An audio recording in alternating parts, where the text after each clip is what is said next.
Darkest Night, Nuclear Dawn Series, Book 4. Written by Kyla Stone. Read for you by Stacey Glemboski.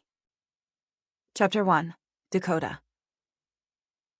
The dull gray light drained all the color out of the world.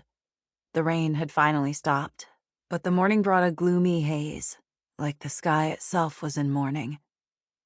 Dakota Sloan walked among the corpses. A dark, sucking energy surrounded her, the black hole of her grief threatening to pull her under. If she let it out, it might undo her. She pushed it down somewhere deep. Not now. Not yet. The humid air clung damply to her skin. Bullfrogs croaked. Cicadas trilled. Along the shoreline, a tall white bird with a bald black head entered the water, a wood stork. Long black legs, bright pink feet.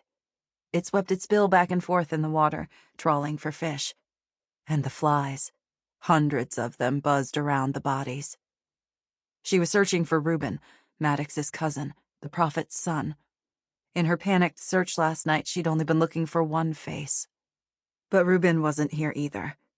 Maybe once he and Maddox had kidnapped Eden, they'd decided to cut their losses and flee, abandoning their remaining men to death. Whatever noble ties they anointed themselves with, in the end, they were still despicable cowards.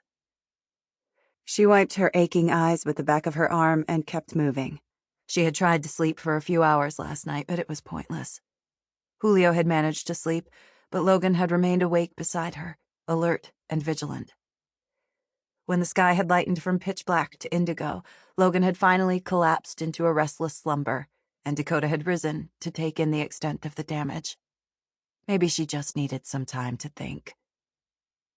The stench of blood and excrement stung her nostrils. They would have to take care of these bodies, and soon. Maybe burn them, or roll them into the swamp and let the gators have them. So many dead. So many young, wasted lives. Who would these men have been if they hadn't been raised in fear and hatred?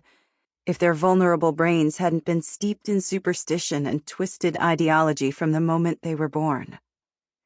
If neither of them had been sucked into the prophet's vortex of evil, who would she have been? Who would Maddox have been? If Eden, Sister Rosemary, and the other innocents like little Ruth had never been tangled in the prophet's web of lies and deceit. The endless what-ifs were pointless. She had no control over the beginning of it all. The only question now was whether she could end it. The shed doors still hung open, the single bulb shining with dim yellow light. Dakota couldn't bear to look inside. Sample complete. Ready to continue?